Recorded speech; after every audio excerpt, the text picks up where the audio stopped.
চাটাও খুব চমৎকার ছিল, থ্যাংক ইউ চায়ের জন্য। আমরা এটাই আমরা এটাই মানে আমাদের রাজনৈতিক জীবন, আমাদের আড্ডা, আমাদের চা খাওয়া বন্ধুদের সাথে, ঢাকা বিশ্ববিদ্যালয়ের যে হাকিমের চায়ের চত্বর, ঢাকা শহর তো এটা কেবল এই করাইলের এলাকায় নয়, সব এলাকাতেই কিন্তু টং আছে এবং Part of our culture. কিন্তু আমাদের তরুণদের একটা বিকাশ ঘটে।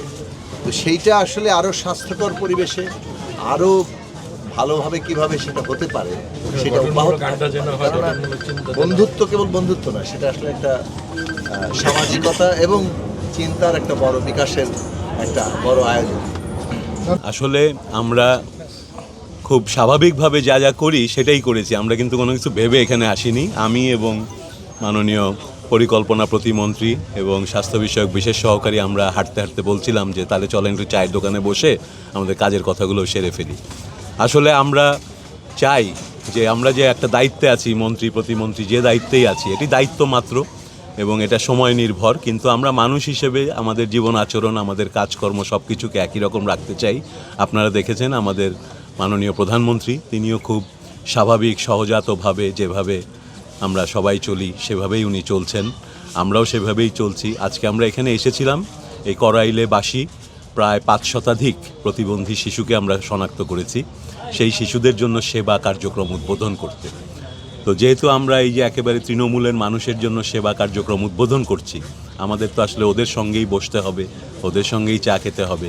তো এটা সেটারই অংশ। আমরা জেনে খুশি হলাম যে আপনারা এতে খুশি হয়েছেন যে একজন নয় 3-3 জন মন্ত্রী এবং উচ্চপদস্থ কর্মকর্তারা আমরা এখানে বসে, আসলেই ভালো লাগলো।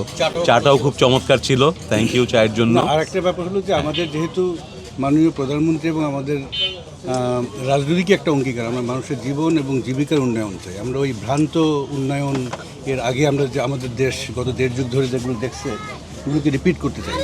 তো মানুষের জীবন জীবিকার যাদের উন্নয়ন চাই তাদের কাছাকাছি যাওয়া এবং তাদের যে সমস্যাগুলো সেগুলো চিহ্নিত করা, তার জন্য এরকম আমার মনে হয় যে এরকম চায়ের আড্ডা যদি আমরা আমাদের মন্ত্রিপরিষদের যারা সদস্য আছেন, আমাদের সচিব সাহেবরা আছেন, ওনারা যদি বিভিন্ন জায়গায় যান এবং এই ধরনের চায়ের আড্ডা বসেন, ওইখান থেকে বুঝতে পারবে মানুষের জীবনের তাদের সমস্যাগুলো কী বিভিন্ন সেক্টরে, এবং তাতে করে সেটা যদি রিফ্লেক্টেড হয় প্ল্যানিং প্রসেস, আমাদের মাননীয় পরিকল্পনা মন্ত্রী আছেন, তাহলে পরে আমার মনে হয় যে আমাদের যেটা লক্ষ্য জীবন জীবিকার উন্নয়ন, এইটা সঠিকভাবে করতে আমরা সমর্থ হব।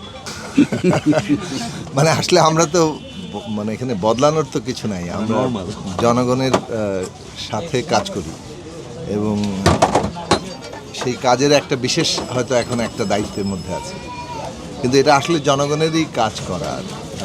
ফলে আমাদের তো আলটিমেট কাজটা হচ্ছে জনগণের সাথে থাকা, জনগণের কাজ করা, সেই দায়িত্বের জায়গা থেকে আছে। যেভাবে আমরা আমাদের আগেও জীবন ছিল, আমরা মনে করি এখনও আছে, কিন্তু কিছু দায়িত্ব বাড়ার কারণে হয়তো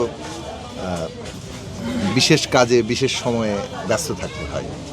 কিন্তু আমাদের চিন্তাভাবনা, মন মানসিকতায় পরিবর্তন হওয়া মানে তো আসলে নিজের সাথেই নিজের একটা বিপরীত দূরত্ব তৈরি করা, সেটা হয়তো ঘটবে না বলেই আশা রাখি এবং সেই দৃঢ় প্রতিজ্ঞা নিয়েই কাজ করছি।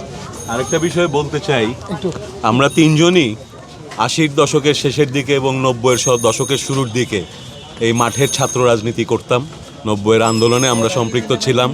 সুতরাং আজকে যা করছি এটা আসলে আমাদের গোটা জীবনের ধারাবাহিকতারই একটা অংশ।